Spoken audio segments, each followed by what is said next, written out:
औज़ुबिल्लाहिमिनश्शैतानिर्रजीम बिस्मिल्लाहिर्रहमानिर्रहीम।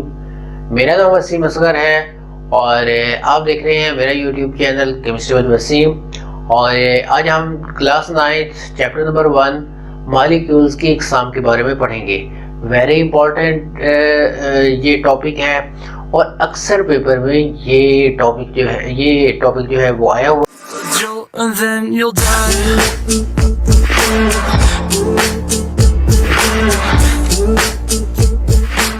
उसकी एग्जाम।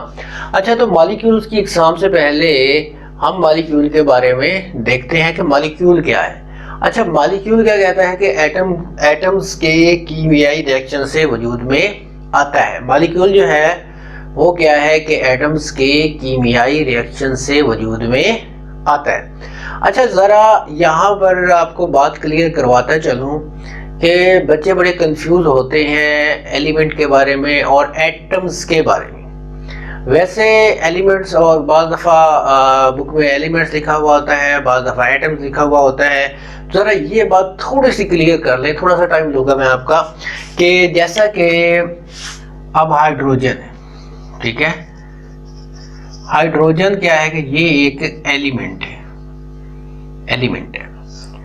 अच्छा, और उसके बाद क्या है कि हमारे पास और क्या है, ऑक्सीजन लगा लें, ठीक है।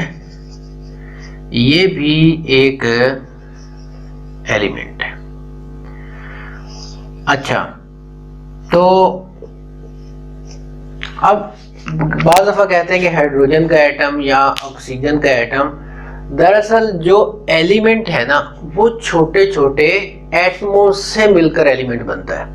आई होप कि आपको समझ आ रही होगी कि जो एटम है, ठीक है, वो क्या है कि वो ही एलिमेंट्स बनाते हैं ना।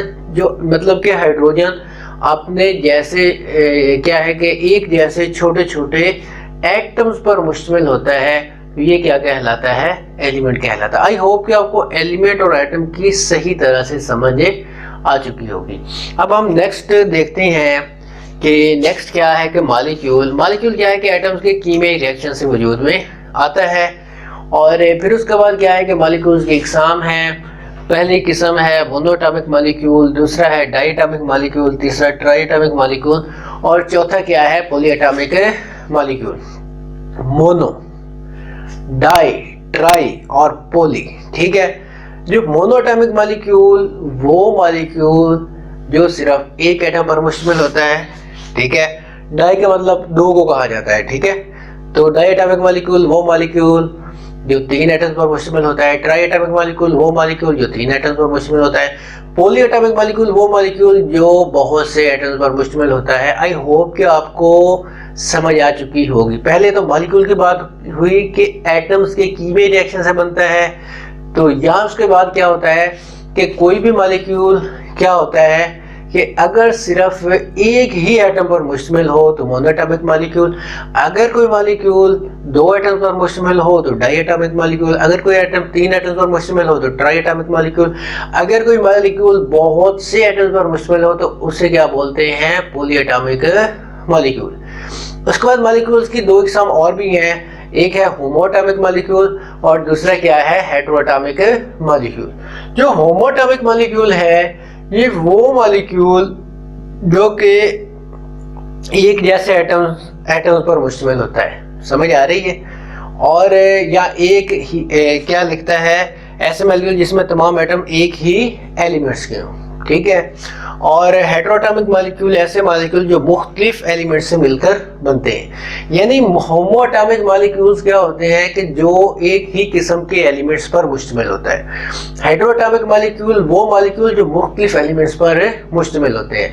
अब हम इसके एग्जांपल फर्दर बढ़ते हैं इसको समझने के लिए। सबसे पहले हम देखते हैं कि मोनोएटॉमिक मॉलिक्यूल सिर्फ एक एटम पर मुश्तमिल होता है। इसके एग्जांपल क्या है, जैसा कि हीलियम है, ठीक है, और इसके अलावा क्या हो गया, नियोन। समझ आ रही है ना कि हीलियम है, नियोन है, ठीक है, और इसके अलावा आर्गन जो है वो भी इसकी एग्जांपल जो है वो बन सकती है। अच्छा, उसके बाद हम चलते हैं डाइएटॉमिक मॉलिक्यूल पर कि वो मॉलिक्यूल जो दो एटम्स पर मुश्तमिल हो, ठीक है, वो क्या कहलाता है, डाई एटॉमिक मॉलिक्यूल। अच्छा, डाई एटॉमिक मॉलिक्यूल में अब हम डिस्कस करते हैं कि ये किस तरह से, इसकी मिसाल क्या है। इसकी मिसाल जैसे कि H2 है और Cl2 है, HCl जो है ये भी इसकी मिसाल बन सकती है, और इसके अलावा और भी बहुत सी मिसालें जो हैं वो बन सकती हैं। इसके अलावा हम नेक्स्ट चलते हैं ट्राई एटॉमिक मॉलिक्यूल। वो मॉलिक्यूल जो 3 एटम्स पर मुश्तमिल हो। बड़ा इजी है, बड़ा सिंपल है। जैसा कि हमारे पास है H2O हो गया, और इसके अलावा और क्या हो सकता है, हाँ इसके अलावा अभी फिलहाल कोई एग्जांपल मेरे ज़हन में नहीं आ रही। मीन के 3 एटम्स पर मुश्तमिल जो मॉलिक्यूल होता है वो क्या कहलाता है, ट्राई एटॉमिक मॉलिक्यूल। उसके अलावा पॉली एटॉमिक मॉलिक्यूल जो बहुत से एटम्स पर मुश्तमिल होता है, मसलन ये क्या है कि NH3 है, ठीक हो गया, और इसके अलावा क्या है, CO2 है, और इसके अलावा क्या है कि H2SO4। बल्कि CO2 जो है ये 3 एटम पर मुश्तमिल है, तो हम इसकी मिसाल जो है वो इधर भी ले सकते हैं। आई होप कि आपको मॉलिक्यूल और मॉलिक्यूल की इकसाम की समझ आ चुकी होगी। उसके बाद हम नेक्स्ट चलते हैं होमोएटॉमिक मॉलिक्यूल और हेटेरोएटॉमिक मॉलिक्यूल। ऐसे मॉलिक्यूल जिनमें तमाम एटम एक ही एलिमेंट को, जैसा कि हाइड्रोजन है, ठीक है, और ऑक्सीजन हो गया, ठीक है, ये इसकी मिसाल हो सकती है, और नाइट्रोजन जो है ये भी मिसाल हो सकती है। मीन के होमोएटॉमिक मॉलिक्यूल में जितने भी एलिमेंट्स होते हैं, मतलब 1 हो 2 हो, जितने भी एलिमेंट्स हो, वो एक जैसे एटम्स पर मुश्तमिल हो, ठीक है, या एक जैसे एलिमेंट्स हों। उसके बाद हेटेरोएटॉमिक मॉलिक्यूल्स मुख्तलिफ एलिमेंट्स है, ये एक जैसे एलिमेंट से मिलकर बनता है, ये मुख्तलिफ। ये इसकी मिसाल क्या है, जैसे कि H2O है या H2SO4 है, मुख्तलिफ एलिमेंट्स मिल रहे हैं ना, या हमारे पास NH3 है, तो इसके अलावा और भी एग्जांपल हो सकती हैं। आज का लेक्चर जो है वो हमारा इधर ही एंड होता है। आई होप कि आपको समझ आ गई होगी। अब जरा लेक्चर को मैं रिवाइज करवाता चलूँ। आज हमने मॉलिक्यूल्स की इकसाम के बारे में पढ़ा, और मॉलिक्यूल्स क्या है कि जो एटम के कीमियाई रिएक्शन से मिलकर बनता है, इसकी इकसाम क्या है कि वैसे तो बहुत से इकसाम है, चंद एक इकसाम 9th क्लास में है। मोनोएटॉमिक मॉलिक्यूल है, डाई एटॉमिक है, ट्राई है और पॉली है, इसको हमने डिस्कस किया है। और इसके अलावा मॉलिक्यूल्स की 2 टाइप्स हैं, ठीक है, होमोएटॉमिक मॉलिक्यूल और हेटेरोएटॉमिक मॉलिक्यूल। अच्छा, और इसके बाद क्या है कि हमने देखा कि जो होमोएटॉमिक मॉलिक्यूल है वो एक जैसे एलिमेंट्स पर मुश्तमिल है, और हेटेरोएटॉमिक मॉलिक्यूल क्या है, वो मुख्तलिफ एटम्स पर मुश्तमिल होता है।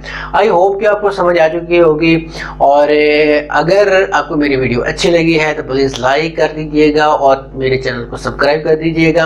अगर बहुत अच्छी लगी है तो प्लीज़ शेयर भी कर दीजिएगा।